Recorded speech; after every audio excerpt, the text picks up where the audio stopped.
Timmy, I'm from the Dream Come True Fantasy Foundation. You ready to wrestle? You bet! Mom! Dad, it's really him! Hold on. Now I'm ready.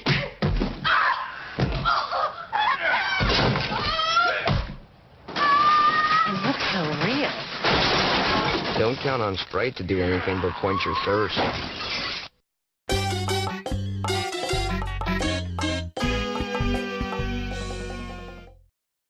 Hey everybody, and welcome back to another edition of the Dark Match. As usual, we are here this week talking about TNA Impact, Wrestling Impact, TNA Impact, whatever this fucking show is called. I am No Leaf Clover. I'm your token chicks do it. Bleh. I haven't slept much, and I'm Duo's Angel. I'm DarkMatch's Mastodon of the Monotone, Christopher Sis. And I'm your foxy friend Backlash, and apparently someone thinks he can do a better Ultimate Warrior impression than me, so go ahead. Well, we're not doing Ultimate Warrior this week. We're doing Iron Sheik because Ultimate Warrior actually managed not to say anything crazy. Well, whatever. Just We're do all it. gonna die. Yeah, So we're it's gonna time for everyone's. Can't be good. It's time for everyone's second favorite segment. What is Iron Sheik tweeting now? And apparently Sheiky Baby is into the reality TV because he had some comments about The Bachelorette. I watch Show Bachelor, and that fucking faggot piece of shit no good motherfucker Bentley show bad respect for Beth Ashley. I kill him. Bentley from Bachelorette has smallest dick in world. His dick look like broken peanut. I fuck him with camel clutch. Damn. Speaking of Bentley, get that. For the record, I could have done that better, but that was just so hilarious I don't care. Fuck you. No fun. It's my gimmick! You can't take it away from me, goddamn you! You're not the boss of me! Oh wait, yes, you technically Oh, be are. quiet, Never Kurt mind. Angle. Be quiet, Kurt Angle. That's mean. Yeah, I know, you're right, and I should have backed down from saying that. But anyways, we're here to talk about Impact Wrestling. Yeah. I would like to quickly point something out here in the beginning. It will come back later. But just so everyone is certain, this was apparently limited commercial interruption. Oh, yeah. Yeah. Let's see Yeah, how limited to commercial use interruption. the extra time. Yeah, so about a sixth of the show could be focused on this first segment. Yeah. And also, I'd like to point out today I saw the latest Transformers film. And if I had a choice between watching Transformers 5 more times and watching this episode of Impact again, okay, honestly, I'd probably watch Impact again. But my point still stands. Shorter. Well, yeah, Impact's shorter by half an hour, so it wins. It wins by default. Yeah, you watch Transformers. I watched fucking Suburban Nights. That was my comparison. And surprisingly, it had better acting. Again, I'll get back to that. Because that actually relates to something specific later on. Well, you see, you've got basically B-grade morons running around doing stupid crap, and then you've got Suburban Nights. I mean, how are you going to compare the two? Oh, I'll compare them, all right. But let's finally get started. All right. Anyways, we get to our first segment, which is, of course, a recap of last week, with Sting going crazy on Eric Bischoff. He's the Ultimate Warrior. He's the Ultimate Stinger. Oh, yeah. Yeah, Sting is slowly turning into the Ultimate Warrior. / Joker. Because we're always shooting. Which they're no longer hiding. His makeup today was just red across his mouth. Yeah. It was Any day now, it'll just be the fucking grin. Just do it already. Yeah. That's obviously what they're going for. But anyways, the first thing of the night is Hogan backstage talking with Scott Steiner, who's apparently part of Immortal now. Yeah, welcome Why? to Immortal, guy. Stop Who was trying to thinking take about out it. It's because we said so. Yeah. Yeah, welcome to Immortal, guy who was brought in here to fucking destroy Immortal. Wasn't he I like don't remember that. Wasn't he a face like 2 fucking minutes ago? Well, it's kind of... I think it's required in TNA that at some point everyone has to be part of Immortal at some point. He was a face 2 minutes ago, yeah, pretty much because he had a BFG series match with Bully Ray, so I guess so. But there are no faces or heels in that tournament. Well, you know, Hulk. There's no faces in that tournament. Everyone is a heel. There are no baby faces in this company. The only one I could probably think of is AJ Styles, and that's only because everybody loves him and wants to see him on TV. We'll get to AJ Styles. Well, you know, Hulk, I was just contemplating myself, and I thought, I'm the greatest son of a bitch that ever lived. 33% chance. 88% chance, which leaves guys just join Immortal. Anyway. I'm sorry. Yeah, now I wish Scott Steiner had a Twitter. Oh, God. That's so fucking epic. Then we'd have to do what is Scott Steiner tweeting every week. Yeah. We wouldn't have enough time to deal with all the awesomeness. But basically, to get around to it, Sting, we get the recap. Then Hogan is backstage. He thanks Scott Steiner for being an Immortal. And then all of a sudden he turns a corner, and there's Sting laughing like a crazy person on a widescreen TV. And someone was too fucking lazy to hit the fucking display version, so the video 2 thing that's in green letters didn't fucking go away. Production values! What's that? So, yeah, Sting's cuts a nonsensical promo because he's the ultimate Stinger now. And he turns around and he has a fucking Joker makeup on. Why are they turning him into the You know what you're trying to do. Just have him wear the Warrior face paint. I don't care. It's funny. Just have him come to the ring and start rambling about Destrucity. That's what we all came to see. Yes. I like Joker Sting. I will do. applaud TNA if he actually comes out there and claims Hulk Hogan to be the enemy of Destrucity. Yes, but TNA can also try and at least attempt to pretend that the people they don't like don't exist. They're not as good as it is, say, a much more famous wrestling company. But she means WWE. Thank you. God forbid we have any fucking subtlety. Subtlety? What's that? Yeah, not on this weekly edition of the show. But Hogan pretty much no-sells Sting acting like a crazy bastard. And he's like, oh, look at that. Sting is acting insane. Well, I'm just going to take a little stroll out. Yeah, not even any, oh my God, look at his makeup, brother. Yeah. He just blinks twice and then keeps walking, basically. And he goes out to the ring and he calls out Mr. Anderson. And Hogan basically also offers him 2 choices. He can face Sting with Immortal backing him up, or he can do it on his own like usual. If he does it by himself, he'll get beaten up and embarrassed by Sting, and he'll leave without a shred of cockiness or confidence. Personally, I just have to say this real quick. Personally, I don't think there's any confidence or cockiness from Sting or Anderson, since they both jobbed like bitches to fucking Gunner. Well, also, like, if I remember correctly about this part of the promo, they were trying to get as much mileage out of the word cock as they could.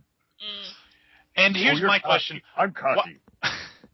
My question is, why the hell do they even give a shit about Anderson? If Sting is such a problem, why not just get all 5, 6, 7, 8 guys if they've got an Immortal now, and just go kick the shit out of him? Is it that hard to... You could take him by numbers. I don't care how insane he is. Well, you say that. Yeah, I know what's coming. But you'll be proven wrong here soon. I know what's coming, but then there's also considering what happens at the end of the show. Well, here's the thing. Here's the fucking thing. Why don't they just fucking fire Sting And this is the problem with the always shooting all the time mentality that they seem to have, is that when you try and do storyline shit, it doesn't make any sense. Because if you're shooting comes from some basis of reality. And if you have an employee that's threatening to kick your ass all the time, and you apparently have persuaded the network to let you do whatever the fuck you want, just fucking fire the guy. Why would you allow a guy to continue to beat your ass? You know, it's always funny when I get to look back and realize they actually kind of did this somewhat well once. When Angle had retired, but he kept showing up anyways, you know, at least they were having the illusion that, yeah, he was trespassing, he wasn't supposed to be there. There was, you know, it's still that plot hole of, well, then why the fuck don't you try harder to keep him off the premises? Where's security? But still, at least it was there. You know, at least they brought up, you know, you're not supposed to be here, you're not part of the fucking company anymore. I don't remember how long that actually lasted. Steph, I think you need to lie down because you're giving praise to TNA. Oh, just wait. There will actually be a little more of that. In a way. At any rate, Anderson and Hogan go back for a little while. Hogan reminds Anderson that the only reason he won the title is because Eric Bischoff sent out Gunner to help him, and Anderson owes him one. No, it was Bischoff himself. Well, yeah, it was Bischoff himself. No, it was the referee fucking up that Bischoff tried to take credit for. Oh, God damn it, it's so fucking hard to figure out what the hell is going on in this goddamn show. But at any rate, didn't Anderson in this promo say he did everything himself? I did everything by myself. Yes, he pretty much did, and he basically... I don't know why they're allying themselves, because this is going to be such an obvious thing when Anderson turns on them, and it's like, oh, I'm an asshole! Yes. I super good that I'm an asshole! I hate Ken Anderson. I honestly wanted to stop watching this fucking program the second he became world champion. And then, actually, I wanted to stop watching the second he was hired. Well, then we go backstage, and all of a sudden, you know, Immortal's supposed to be the big badass group, you know, that everybody's supposed to fear. But they pretty much get pumped by a fucking 60-year-old man. Sting beats up Bully Ray, Abyss, and Scott Steiner in the backstage area, and Or does he? Dun dun dun. You know what really pissed me off? What? In the ring with Anderson and Hogan, fucking talking, and Sting is in the back kicking ass, and I didn't get to see it. Well, he's so jerry. Would you honestly want to see that? It's just a guy swinging a bat. I don't care. It's action. Yeah, she's got a point. If I had to choose between the two, are you honestly going to tell me you wouldn't actually want to just watch Sting beat the fuck out of people with a bat, as opposed to Anderson and Hogan talking? Those are my only two choices? Yes. Well, then yeah, I guess I'd have to agree. Switch. Can't turn off the off shit. The off switch. For the sake of my point, no, those are your only two choices. Then yeah, I guess I agree with you. Let's move on. Moving on. Yeah, but then it's lights out in the Impact Zone. Yeah. Let me talk about this. The like Sting shows up on the Pandatron, I believe, and he says, he's like, I'm gonna find you, Hogan, and immediately after the lights go out, and it's like, okay, they're gonna turn on and Sting's gonna be there. The lights go out and Sting's music hits. What a shock! Wait, you mean Sting's music hit, and then the lights went out, and then Sting was there? Whoa. You just blew my fucking mind. I could not put those two things together.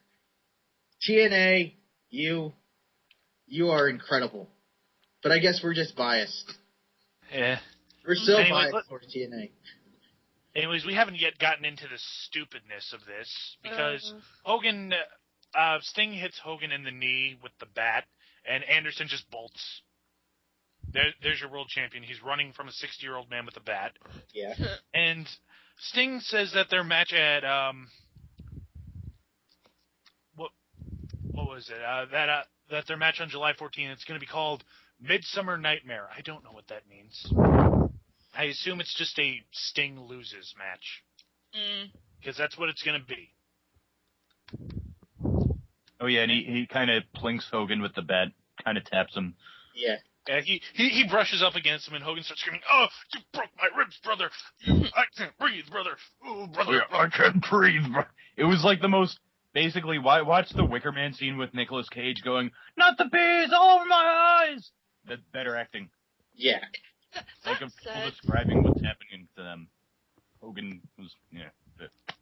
That's it. Am I the only one who's kind of uncomfortable watching Sting beat the crap out of Hogan? Oh, yeah. God. Just knowing about his back problem. It's like watching somebody.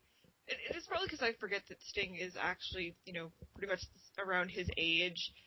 But it's like watching somebody's grandfather get beat up. And actually, I think Hogan is somebody's grandfather by now. The man is playing Russian roulette with his back. It's just so uncomfortable to watch. When, it's just no. Please don't do that anymore.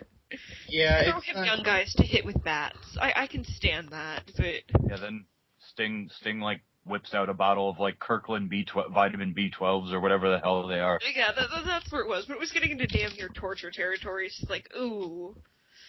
Yeah, This is awkward. Like, because, all he has to do is take one wrong fall, and then his back will disintegrate.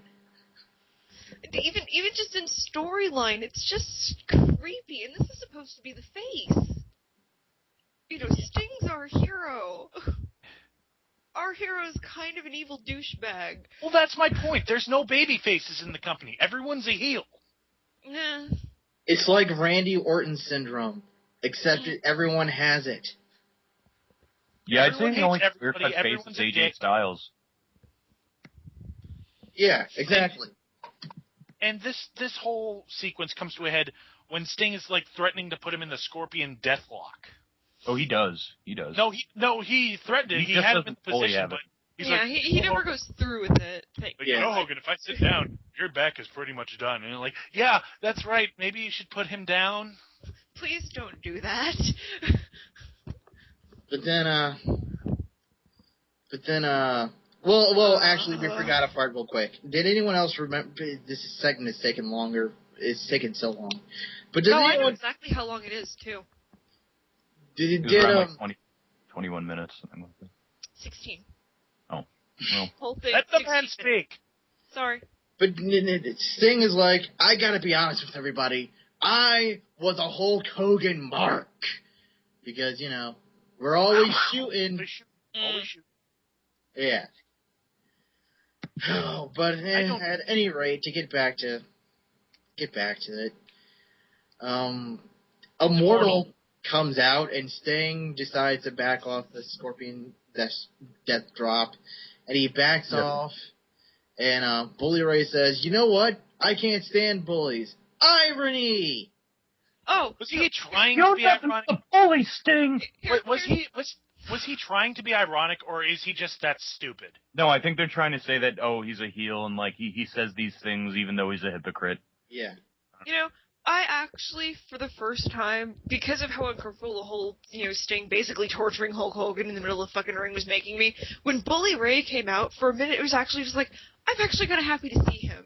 Because that means this part of the segment is over. Then he said that line, and I just wanted to slam my head into my laptop. So that was the point where I started taking notes of this shit. This is how angry I was. I've got notes. Apologies to Iron Bite.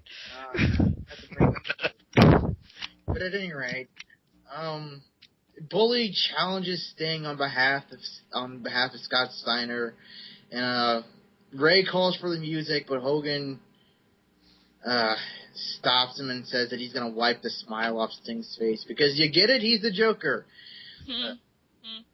But anyways, we don't go to commercial because remember, limited commercial interruption, which is okay, I guess.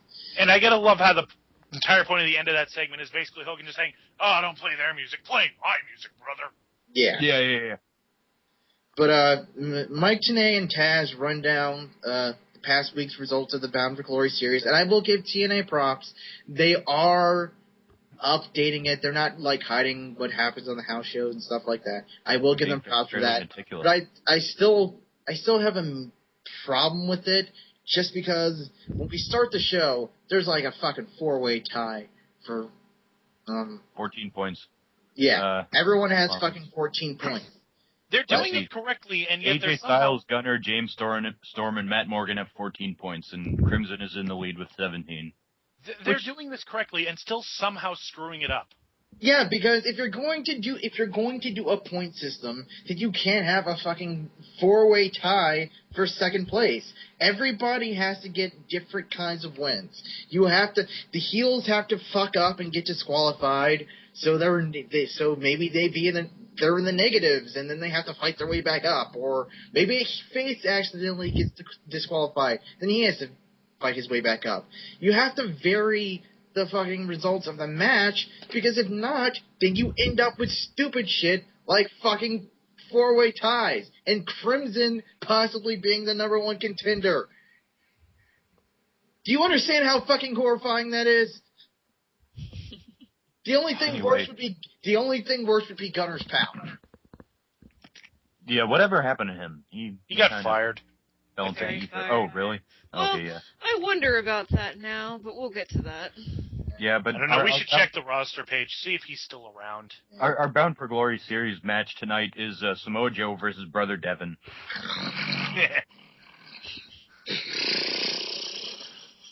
Yeah, another in the series of Samoa Joe is not looking good these days. I mean, the match he had with RVD was but this one, yeah. I think he should patent that little no-sell he did. Just call it the I don't give a fuck anymore. What, you mean where he just walks away? Where he just walks away, but we talked about that. And sadly, he doesn't do that this week. Actually, Christian did a lot of that on SmackDown, but we'll wrong show. We'll get to SmackDown. Is anyone else really excited to talk about Raw tomorrow night? Oh god, no. Okay, yeah, we don't want to. Let's not get into it. We can't think about stuff that makes us happy, because then we'll just get more depressed if we have to talk about this.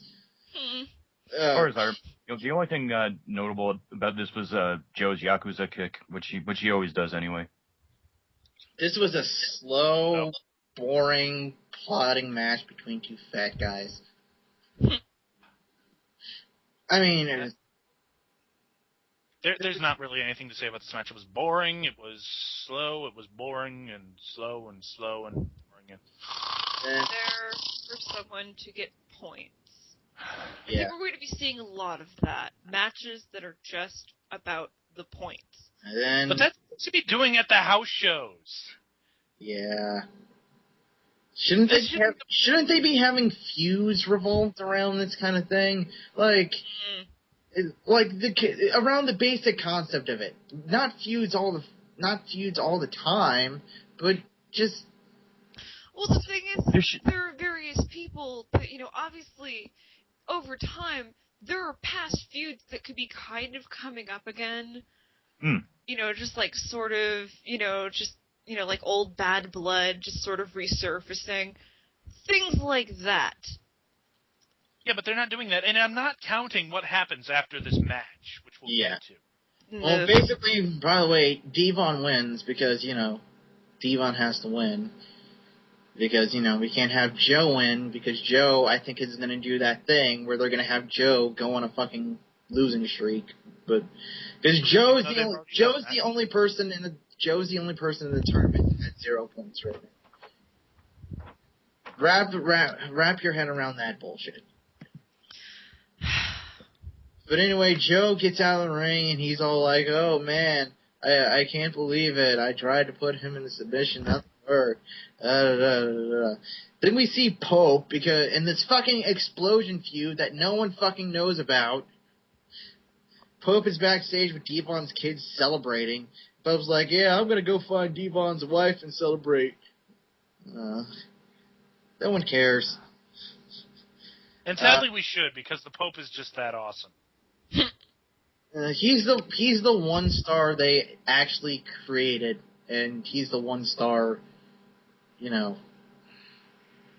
one star they actually created, and the one fucking star that they refuse to push. Well, certainly the one star they also created. Crimson and Gunner, but nobody really gives a shit about either of them. He's the one person they created that people were actually behind and got over. But God forbid you actually fucking get over in this company. He's not even in this series, is he? No. Of course not. We had to put Devon in the series. Of course. I mean, who doesn't want to see Devon in a fucking, championship match? Find me that person. Because I want to shake that person's hand because they have fucking taste. But anyways, we go backstage again, and this time Scott Steiner is arguing with Bully Ray. He calls him fat. No, wait, he doesn't call him fat. And Ray gives him a stupid fucking pep talk. And he basically reminds him, he's the big man, booty daddy. What does that even mean? I don't know. Who cares? And then Kazarian catches Joe returning to the locker room. He's like, Joe, man, you're better than this. You should be out there killing people. Yeah, with your machete and your cock tattoo. I say this every week, but it is no less relevant. Why? Why? What does Kazarian have to do with Samoa Joe? Isn't Kazarian on a quest to regain the X Division title? Well, they've both been in the company for like a long fucking time, right? Yeah. So? He was there, he knows. Okay. Imagine that you were the one standing there yelling at Joe for being a fucking loser now. Look at it that way. It's basically, in fact, I didn't even know it was Kazarian. I thought for some reason it was like some random fan or just some guy. I didn't recognize him because I'm tired. But that's honestly what it came off to me as, is just somebody kind of pointing out to Joe, dude, what the fuck has happened to you? So, it's somebody that would know that, yes, indeed, Joe should be better. So it does make sense. Yeah, it does. I agree. But they're doing that, like I said, I think they're doing that weird thing with Joe where they where Joe's gonna go on a losing streak. Because remember, Joe fucking challenged AJ to a match, and then AJ was pretty much like, fuck you, I'm gonna go have a match with Christopher Daniels instead. When really, they could just have a fucking triple threat match. Because, the two they've had have been pretty fucking awesome. Or have they had three? I think it's only two. In TNA at least. But if you want to fucking motivate Joe, that would be the fucking way to do it. Well, this is going to get stupider later in the night. Yeah, we continue with our X Division tournament. Austin Aries won the first match.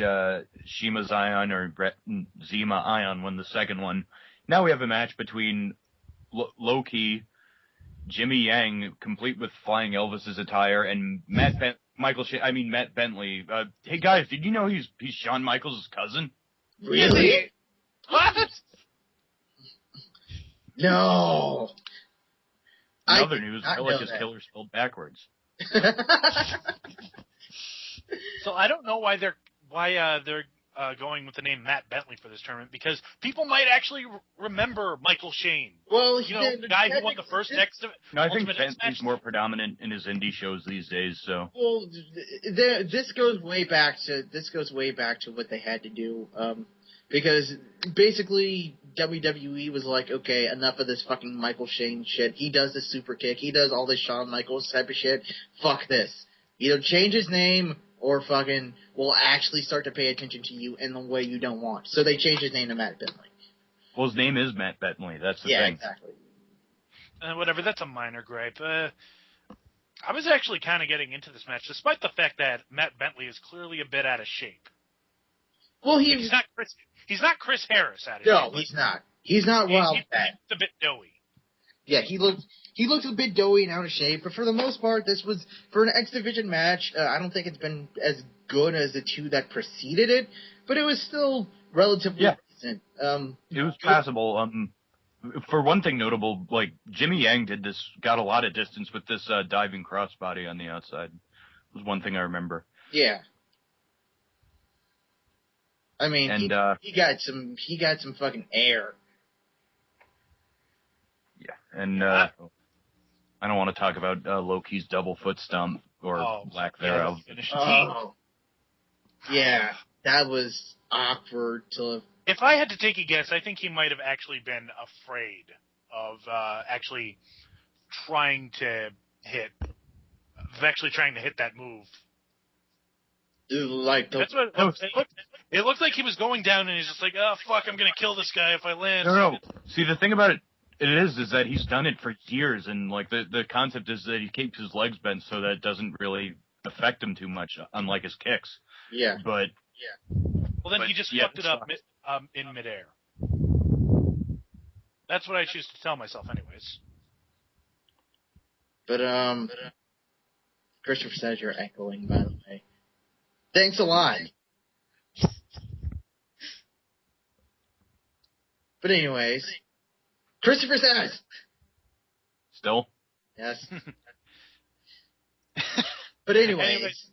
Yeah, can we actually take some time out to talk about Destination X? Because we got into this last night, and I'd actually like to bring it up.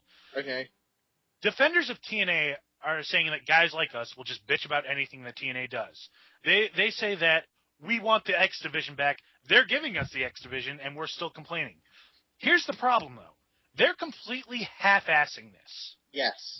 Do we know anything that's going to be on the card besides AJ versus Daniels, the Fatal Four, the Ultimate X they're going to be doing for whoever gets a contract, and I think Brian Kendrick versus Abyss for the title, which is going to be embarrassing. And did we say AJ versus Christopher Daniels?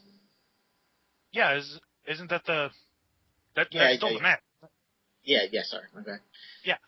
But other than that, we know nothing going into this. And really, what else is there? Who else is currently hired in the X Division? Nobody. This pay-per-view is going to be severely disappointed. It's going to be underbooked, or it's just going to be a confusing mess. Abyss is going over everybody. And after the pay-per-view, nobody's going to talk about this again. Exactly. Well, yeah, it's going to be like Hardcore Justice last year, where that was kind of a tribute. This is supposed to be like integrated into the like greater TNA kind of thing. Like it's just going to be something that, like you said, isn't referred to afterwards. If you're going to give me what you think I want, give me what you think I fucking want. Well, I'll go ahead and play devil's advocate here. The thing is that until we actually see the matches, because only 3 things on the card. That's Well, Styles versus Daniels. I predict that will be good. But other than that, and the Ultimate X match will probably be pretty good too. But I just wish we knew what the card was ahead of time. You're right. Honestly, at the point we're in right now, it looks pretty. It doesn't look very, sensational. But we could get surprised, We could get at least one damn good match. Well, we should always, we should at least keep that much. We should hope for the best, in a way. Well, my problem isn't even that I think it's going to suck. I think it's going to be a very entertaining pay-per-view. That's not my problem with it. My problem. We're never going to get it again. Yeah, we're never going to get it again. That's my problem. Is that this especially kind of sucks for me because I did not see the X Division. I wasn't watching wrestling back then before TNA became what it is now. But every time I see the little hints, the X Division tournament that's going on right now and previous X Division matches I've seen, every time I get little hints of what the X Division was, I love it. This is everything I love in wrestling. I have always been into this kind of athleticism, more than what wrestling normally is. And that's just a matter of personal preference. And I, of course, still enjoy other matches. But this is what would have been my favorite thing about TNA. And the idea that I could get an entire pay-per-view of this and then possibly never see anything that good again. Yeah. Maybe till I'd next year. rather ignorance is bliss. I'd rather not get it than get it and lose it. And I think that's the only thing I'm worried about. That's actually one of the best ways to put it. Yeah. I don't mind it. I don't mind at all the concept of bringing back these guys and having them wrestle and having them have great matches. My problem is that we're never going to fight. Make it a mainstay. It's just it rings. Make it a fixture. Good to be Yeah. true. I mean, that's my only fucking problem with it. It's just that if you're going to give it to me all the way. And that goes for all the knockout stuff. That goes for fucking everything. It does. You know, if you're going to give me quality, you better be able to replicate it. Yeah. Especially with TNA's reputation. You know, we want to. I want to see TNA improve. And I think that's the mistake people make. I mean, Revolver Man has said that he wishes the company would die, but I don't think that's the majority of our opinions. I think we all want the fucking company to be better, so we have good wrestling from both companies. Because I think our problem isn't so much wanting it to be better, but expecting that it's going to be better in such an instant, like, which is why, like, every review, despite there maybe being like a good match or two, like, still leading into the whole like drudgery of doing it, of talking about it.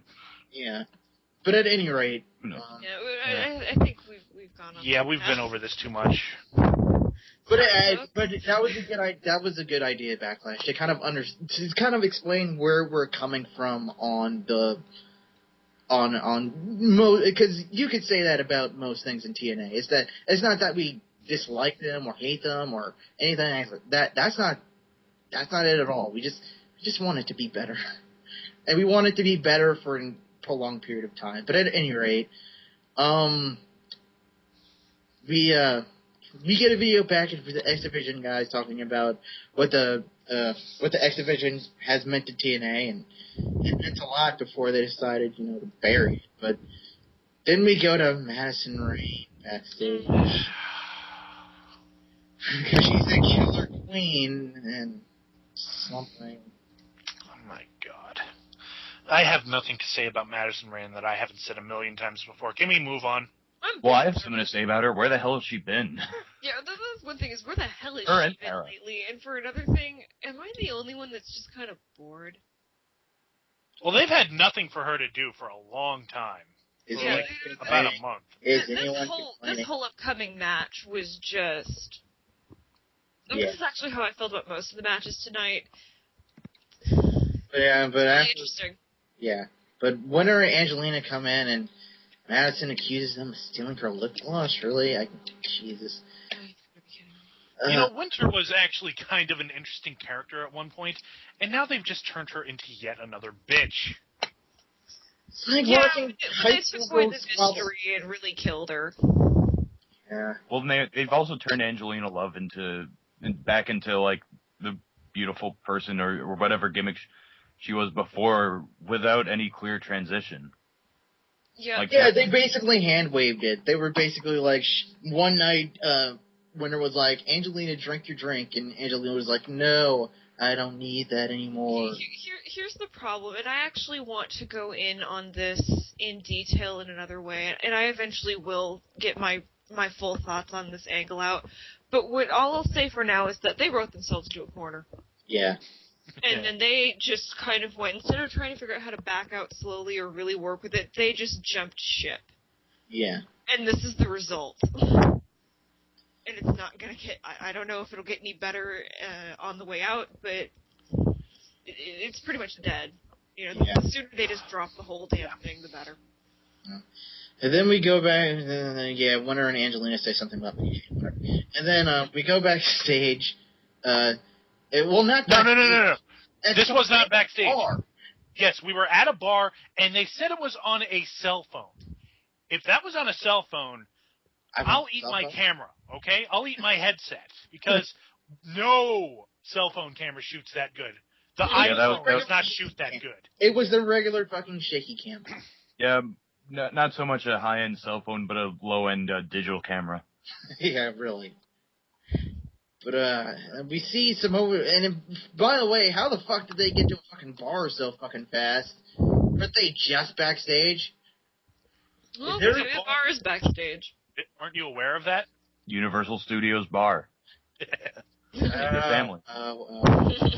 I forgot about the bar. They must have a portal as well. Just step Not as through good it as the Space Kinetic Well, there's Island obviously Portal Expressway. Yeah.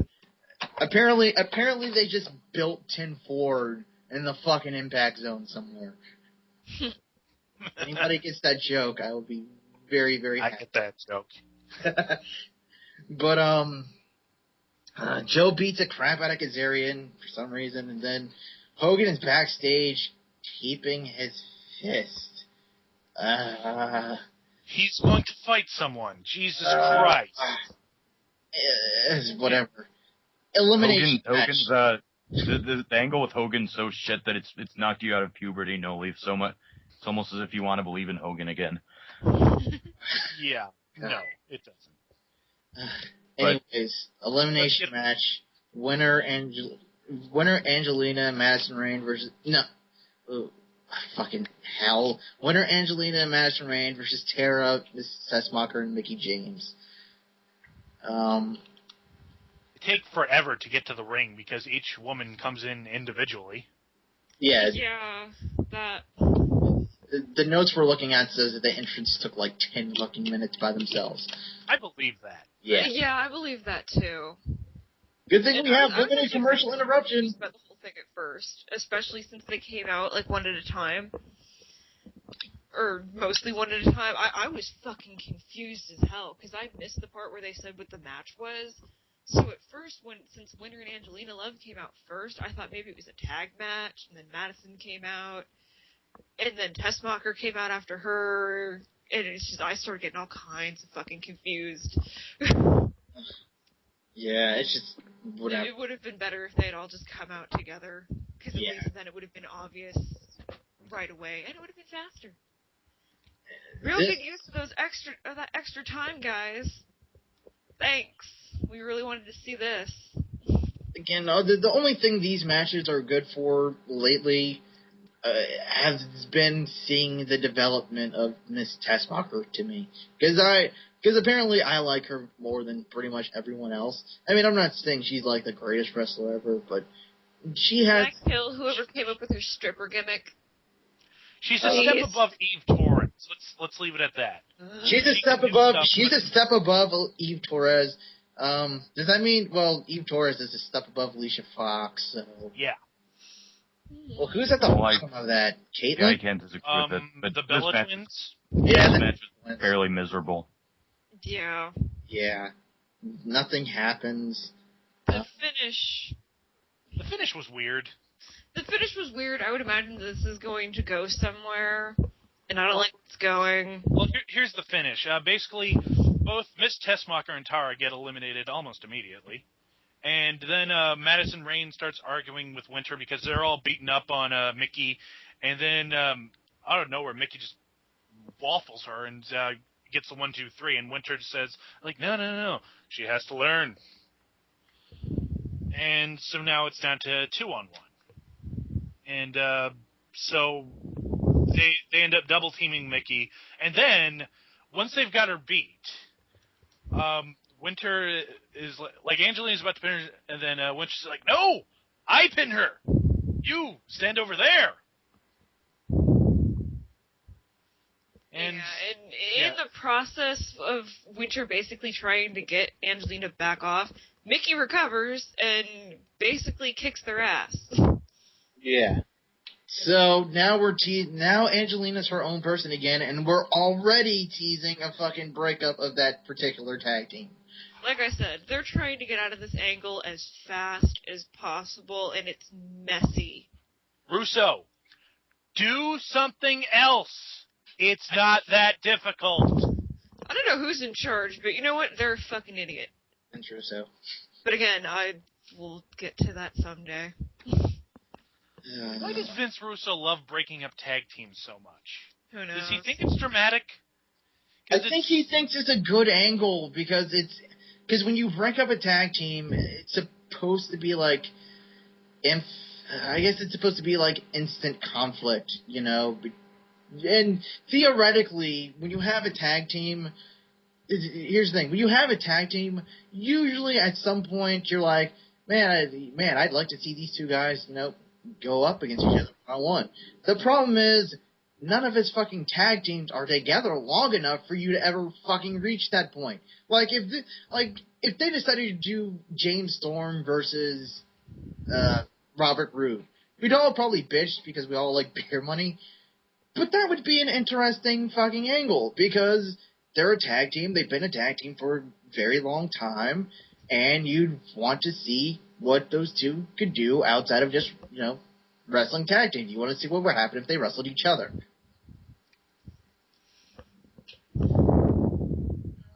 At any rate, oh god, a fucking Gunner and his fucking horrible tattoos.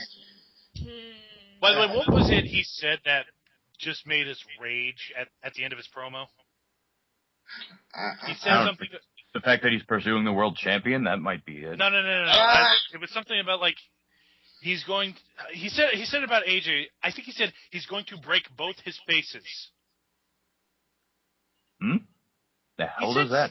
He said something along the lines. Apparently, like he has two faces, or AJ has two faces, or. It was a really weird line that was obviously a botch. Oh god! This is who they want to.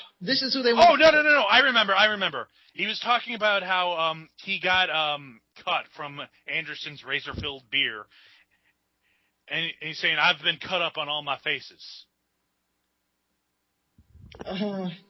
This is the man they want to push, ladies and gentlemen. This is the future of TNA. Gunner. Yeah, it should have been Alyssa Flash, but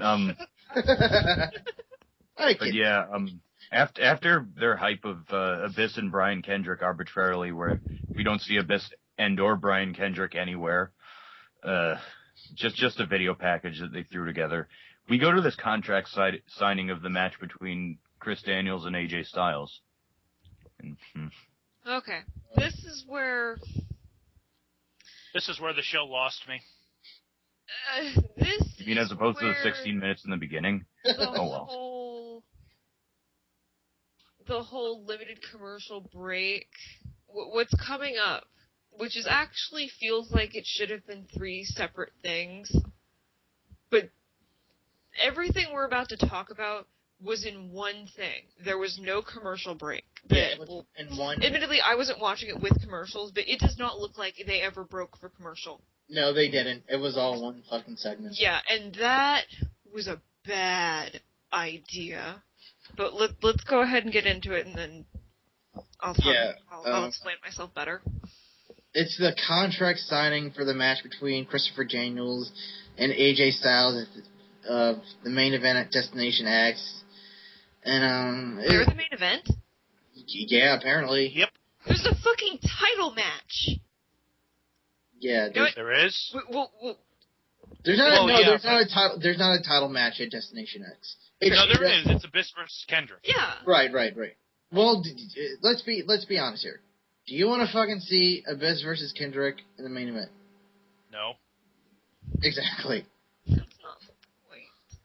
No, people. I know that's not the point, but do you want to see Abyss and Kendrick in the main event? If there was any match that could take us home with Destination X, it's AJ and Daniels. Yeah. I know that the title should be the main event. They probably should have just had fucking Abyss drop the title. I know. Well, not necessarily. They should have never given Abyss the title in the first place. What the hell are you talking about? I don't think that there's any golden rule. Like, there are occasions where a match is much more hyped and people want to see that a lot more than even the World Championship or even the title that they're headlining. Hogan versus The Rock was an example where a lot of people say that Jericho and Triple H probably should have gone before that. Yeah. Yeah, I complain now. I bring it up now, but even thinking about it, and definitely on watching Destination X, I won't have a problem with it. It's just It's just kind of one of those things where it's like... It's just a thing, but you're right. You know, AJ and Daniels are probably going to have a good match, and I would rather end on that. Yeah, basically AJ and Daniels go back and forth, and this whole segment's kind of fucking boring, you know? It was boring, but at the same time, not a bad idea. Yeah, at least it forwarded something and set up what was kind of going to go on, and...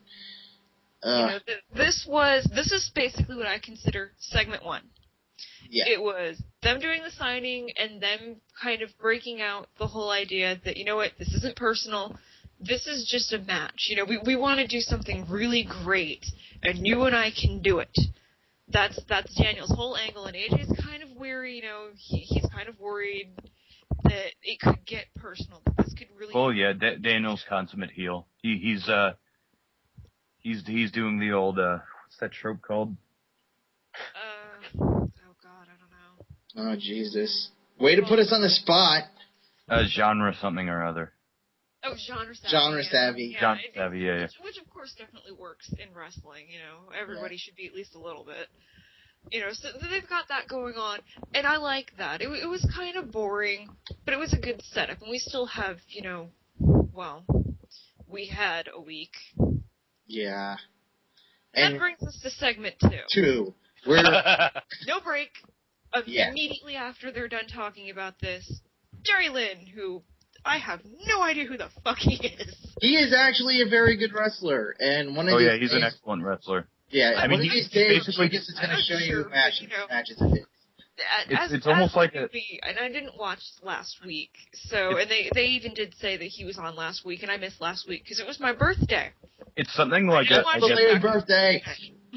It's something of like a powder keg situation where it's like AJ and Daniels are flaring up. Jerry Lynn comes in to say, like, guys, it's okay. Like, we're all talented people. It doesn't matter. It's all about putting on a good show. And RVD kind of throws another wrench in the works. Like, he kind of complicates things when, for some reason, he reverted back to his old gimmick, his old very, very much loved gimmick, where he was just an arrogant guy who bragged about his very understandable ability. I mean, maybe not today, where he's gotten quite a bit slower, but still, that's the gimmick that everyone used to love RVD for, and yeah, and what can I? Well, it's the wrong time, but he's doing it again. Yeah, when you say it like that, it kind of makes it hard to bitch about this because he comes out saying the entire X Division can be credited to him when he's never competed in the X Division before in his life. No, he just means too. You know, I was X Division before there was an X Division. I know what he means. Yeah, it's just him being cocky. I think it's not like it just furthered the point that they're probably gonna have like a fucking match. Yeah. And it was pretty obvious where this was going. Well, it was obvious, and at first I was a little confused because they just in the signing, it's like, where the fuck is this going? And the only reason why I had the problem was because it's the same segment. So it's like, where could this possibly be going? No, yeah, exactly. The signing is over. We're done. What the fuck? Well, they set up They said, was it a fatal 4-way or a It's a 4 corners match, and you know good, what? 4 corners, because that match doesn't piss me off enough. Well, but here's the thing. And this is actually one of the few times I ever really paid attention to the crowd, because I've heard you guys talking about how, like, they'll pipe in cheers and all of that, but I really paid attention, and when this segment ended, after they announced it, because it's next Thursday, it's next week, which, kudos to them, they brought it up a week in advance so people could look forward to it. Even though it's stupid to give away their fucking main events on the show, but yeah, at least they did it. I don't know if it's necessarily going to be the main event. Maybe. I wouldn't be surprised. Well, they're giving away, if it's a 4 corners match, then they're essentially giving away both RVD versus Jerry Lynn and AJ Styles versus... Oh yeah, it's not it wasn't a brilliant idea, but it's something that we've commented on before. I just thought of something when you guys were mentioning that. They've been doing this whole thing that TNA clearly wants to bury the X Division. Anyone smell a bit of self-sabotage? What do you mean? Well, they're giving away the matches beforehand. Oh, I'm not one of those people that think that this is just a way for them to fucking bury the X Division. I don't think you put the kind of effort that you put into it, that they're putting into it, because they are putting a lot more effort into this than they do other shit. Honestly, right? It's just TNA being stupid. It would have been better when they were ignoring it. Like, bringing this much attention to it, I don't quite understand the idea that they made an entire pay-per-view to bury the X Division. Yeah. That doesn't make any sense to me. Yeah. Because, you know how you bury a division you don't like? You don't do anything with it. Use that fighter. Yeah, pretty much, yeah. Yeah, you just don't fucking do anything with it. The problem with the Knockouts division is that they're kind of doing things, but it's all fucking boring. But yeah, but at any rate, going from something with quite a bit of effort to something with no effort, Gunner comes out after everyone leaves and starts attacking AJ. And this is where we get to segment 3. Transitioning smoothly a la Dark Side of the Moon into AJ Styles' match with Gunner. It's just... I'd also like to point out that they did not move the rug that was in the ring for this match. So no, that really confused me too. Suck. Yeah, that was uncomfortable to deal with. I would have hated to have to deal with that. Yeah. But AJ and Gunner have a match-ish. Basically, it's just a way for Gunner to get a fucking win over AJ, because Gunner is a future of TNA. Yes, with his match win over him with his F4. Here's the problem. Uh-huh. I now have... This is definitely from a fan perspective. There are 2 matches with AJ that I'm supposed to be looking forward to. This Four Corners match next week, and his match with Crystal Daniels for Destination X. And I just watched him lose. Yeah. I don't particularly give a shit. Why? This was obviously just another match for points. That's all it did. That's all it really accomplished, was give Gunner the lead, because he's now in the lead of Bound for Glory series. He could have gotten those points from anybody. Because because they're doing this thing, it's like we said, I don't have a problem with TNA pushing Gunner, but it's the fucking way they're pushing Gunner, where he just fucking, he loses his fucking championship. He gets outsmarted by the guy with fucking brain damage. And then next week... Eric Young wasn't on this show. Boo! Yeah, I know. Where's my comedy relief? Or, as I like to call it, the only good thing I have to look forward to, other than Joe. Yeah, the younglings' morale is yeah, crumbling. They do that, and then the very next fucking week, he beats Sting clean as a fucking whistle. Right before the fucking pay-per-view. And then a week after that, after the pay-per-view, he beats Anderson, clean as a fucking whistle. And then he gets bitched out last week, and then he comes back and he fucking beats AJ. I don't get it. I don't either, but... So our winner is Gunner. You know, I've always had a theory that with WWE, they do this thing where they'll just say, "Oh, someone's over," because we say they're over. TNA does this thing where they say, "What's being over?" Pretty much. We don't know what that means. But of course, this guy that no one was cheering for, no one had any reaction towards, no one really gave a shit about. We're just gonna force this guy into a main event picture. We're gonna have him go over all our top guys, and then you will be forced to fucking like him. That's essentially what they're saying. And let's not forget that Gunner is the guy who started off as a failed wrestler who had to take a job as a security guard. He's never living that down. Poor Gunner's pal. I bet Gunner's pal is going on about this. We'll pretty much be going on about it every single week until they stop using Gunner. Yeah. So before we move on, I just want to go back to my point about this is basically where the majority of the limited commercial break show. This is the only really noticeable part of it. Was these were 3 segments.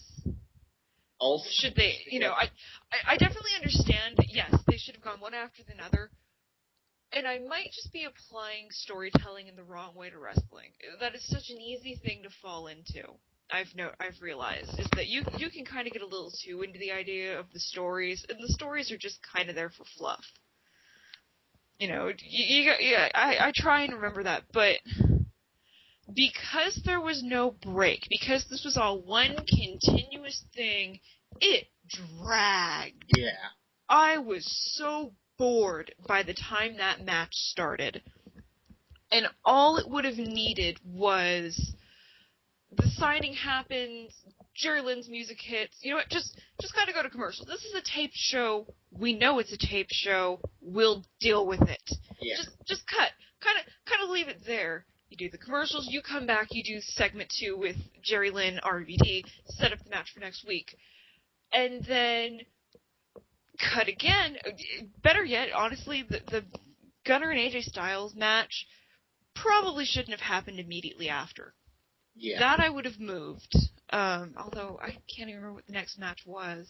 Well, the next match is the main event, but we have... Oh, shit. Yeah, because we have to go through bullshit before that. Because, there's hey guys, a it's segment. time for LAX 2.0. No, I know what I would have done. I would have gotten rid of this. Well, Or, first... no, I would have moved this before the match and then had the match. Just swap these two segments. And that would have helped. It would have still had a shit ton of talking together. But I'm used to that from them. I can deal with it now. I've come to terms. Stop switching it up on me. Either pick one or knock it off. Right, I'm honestly, for like all the insignificance of a lot of this shit, like, I'm quite surprised at how much detail we're going into, like... Because we're fucking smarter than the people that write TNA, and we fucking think about this shit. I don't know if it's a matter of smart or just so much as... We're critical thinkers is what we are. We're picky bastards. Yes. But you know what? You need to be. We can't write this show, but we could probably edit it a whole lot better. Your writing staff needs. You have to have somebody that is just nitpicking the hell out of it. Now, does some of it not apply? Yes. Sometimes it's just being nitpicky, and sometimes you just gotta shrug your shoulders and go, it's wrestling. Go along with it. But hey, nothing we can do about Everything? it. According to Bischoff, we're less than 10% of the demographic. I don't care. Don't get me started on fucking Bischoff. Because we're a just because we're a vocal minority in any way, doesn't mean we should be completely ignored. We're the ones that know the most. Okay, let's move on. Now we're getting egotistical. Let's move on. First, we get a video package of the exhibition, and with the focus on the Ultimate X.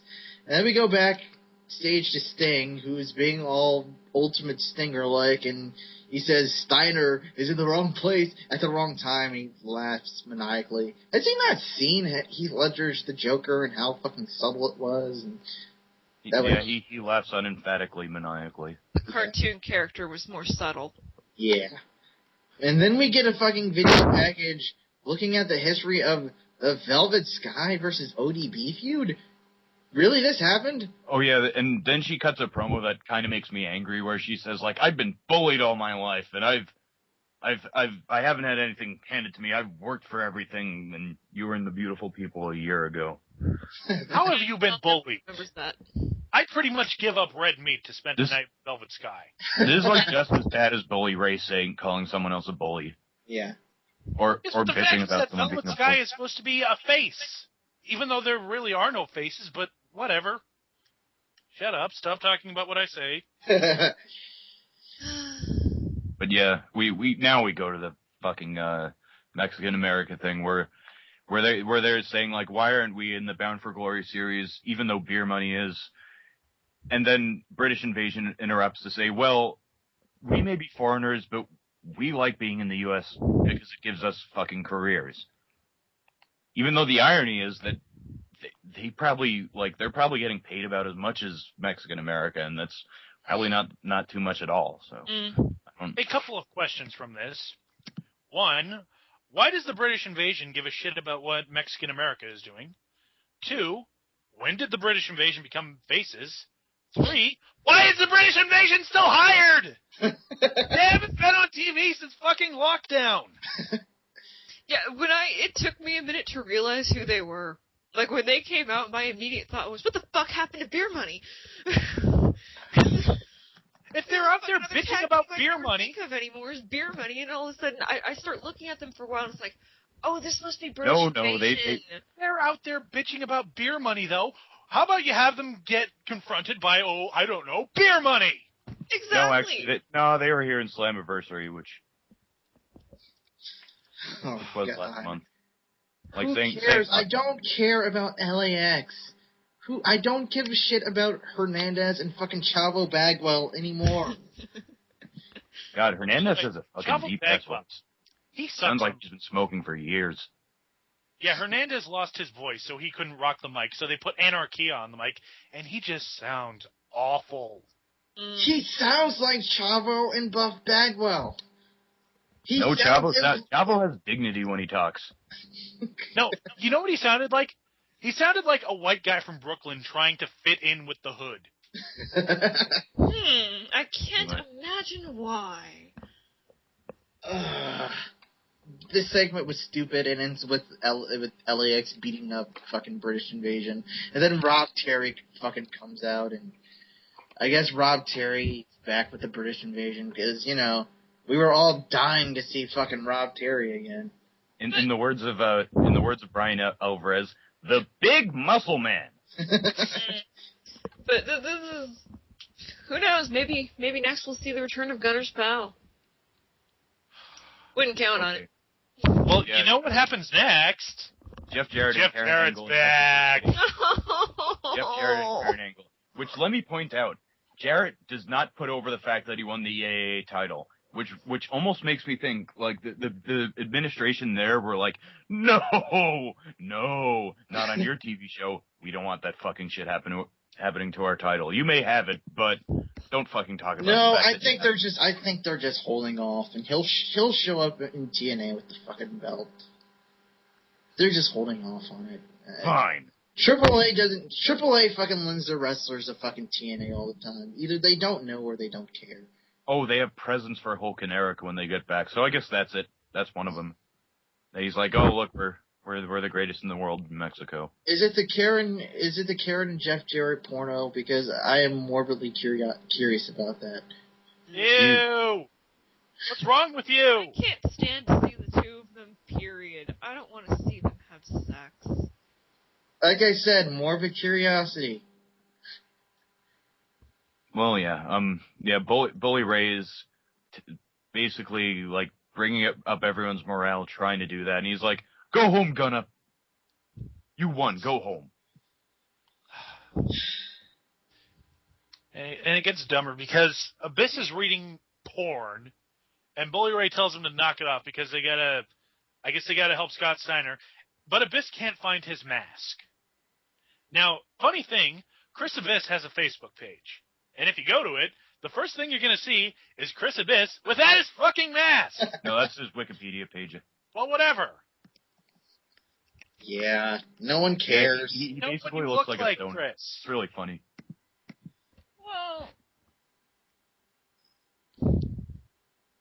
Well, you know what? That doesn't really matter.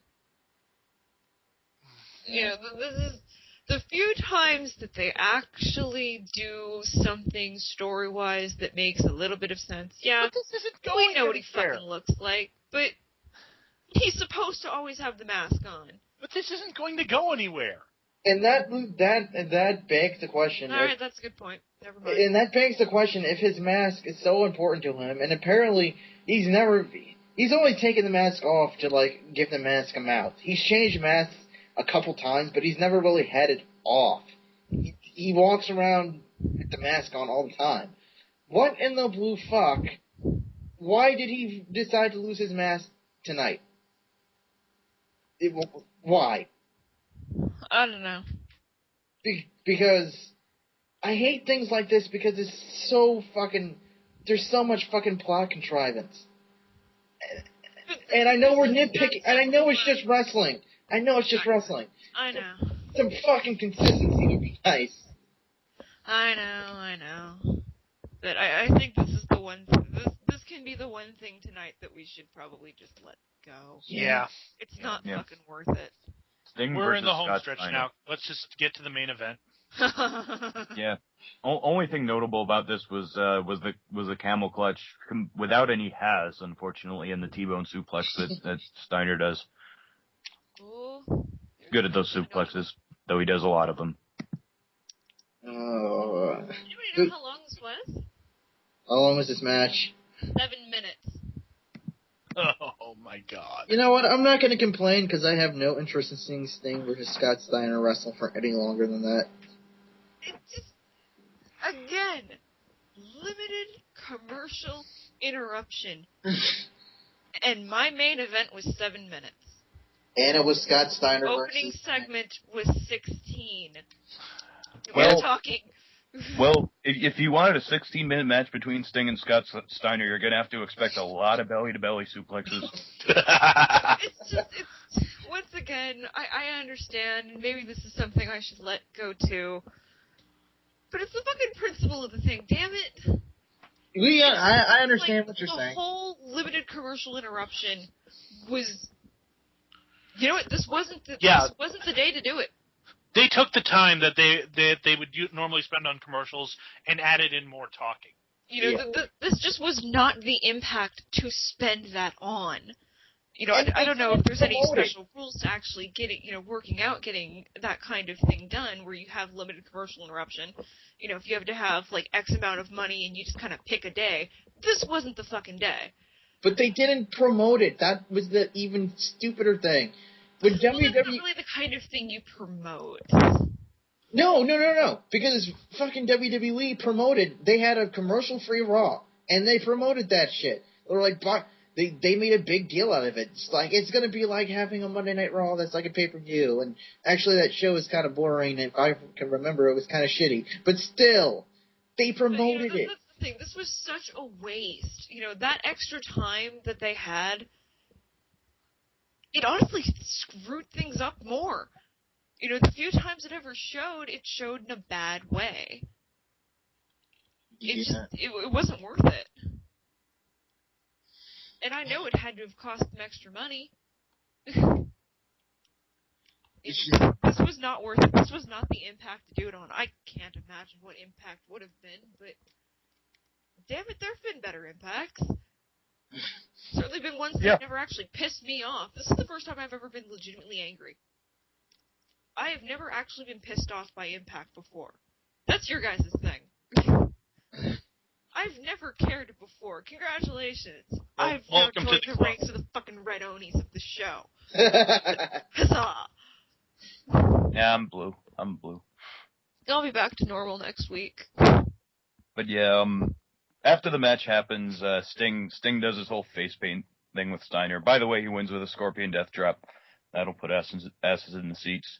Anyway, I don't even know why I referred to that, but yeah, he tries to do his whole thing with the face paint, and Bully Ray tries to come out and save Steiner, but Sting comes around until Anderson comes in to deliver a mic check to Sting. And no, he didn't. Yeah, he did hit the mic check, but that was not a low blow. If you look at that, he hit him in the thigh. And I know you're not supposed to hit a guy in the balls, but you can make it look a lot better than that. But yeah, then that allows Bully Ray and Scott Steiner to start ganging up on Sting when Hulk Hogan comes out and starts punching him with his taped right fist. And he continues until Kirk Angel returns, and from one crazy person to another, like, we're allied now. I guess I'm saying it one more time. Why? Oh, and then I almost forgot.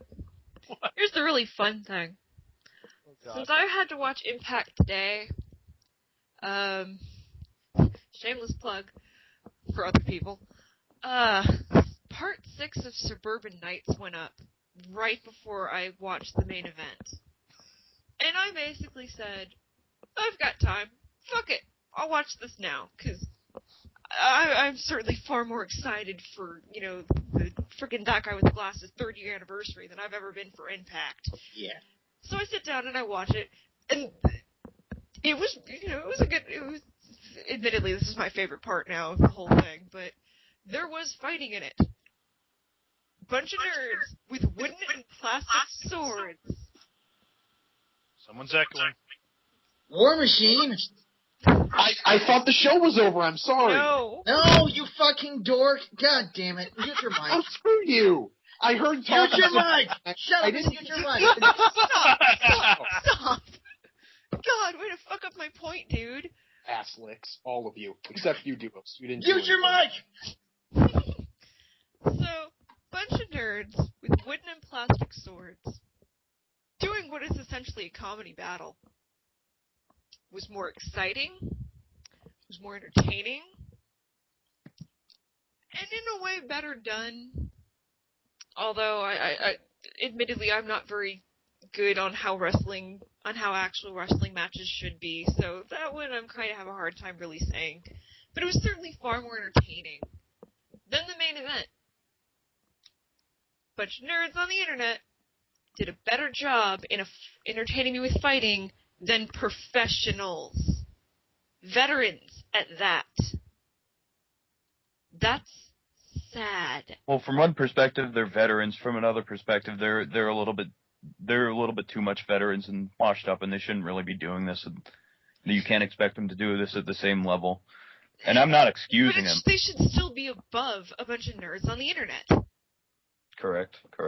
Who aren't even trying to make it look that convincing. It's supposed to look goofy.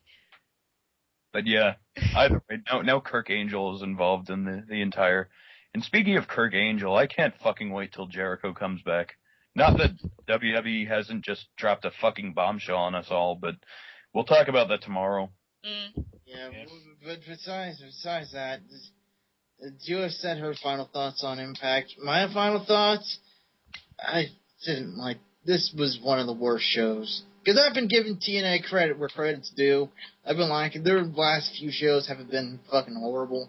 It's been better. Yeah, this show was just fucking bad. I fucking hated this show. I didn't want to watch it. I wanted to do other stuff. It's fucking bad. Okay, sorry, Backlash. No, I really don't know what to add because I left this show just feeling like it was. Again, this show pissed me off a lot, and I can't even think. Yeah, but I hated it. I don't want to talk about it anymore. Moving on.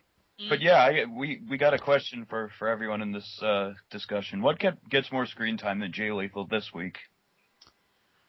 I'm gonna say Hulk Hogan taking his vitamins, brother.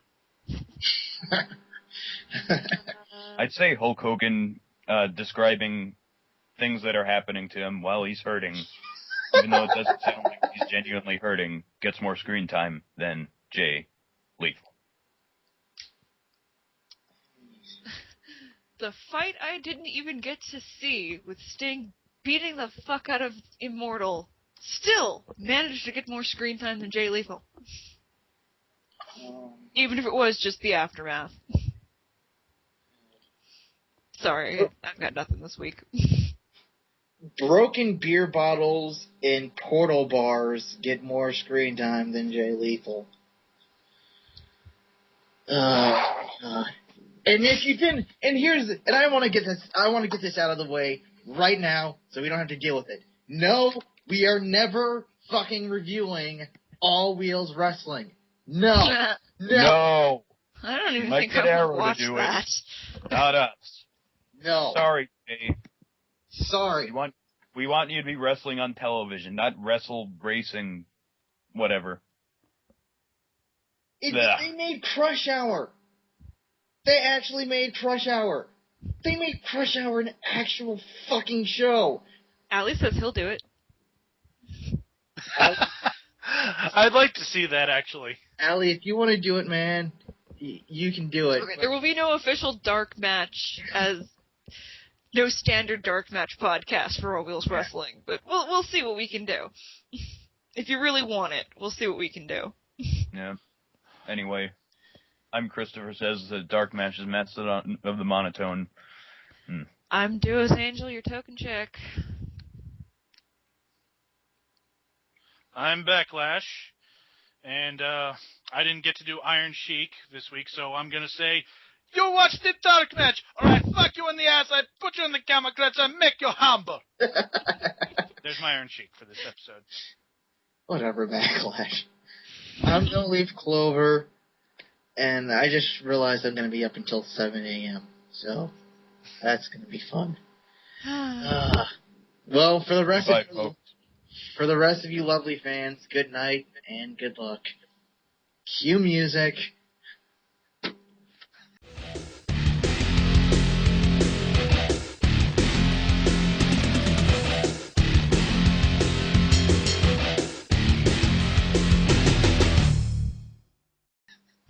I feel bad. We don't have any outro music. I'll be back. What do you mean we don't have any outro music? We always have outro music. Same as our intro music. Maybe we should change them. Maybe we should get another song. Maybe we should get a song that we know. But it's our theme song. If a certain somebody would suck it up and go ask all the fucking gamers in the forums what the song is. But no, we want it to be mysterious. I don't know who you're talking about. From I don't know who you're talking about, but that guy sounds like a dick. Yeah, I think he invented some piece of shit portal. Hey!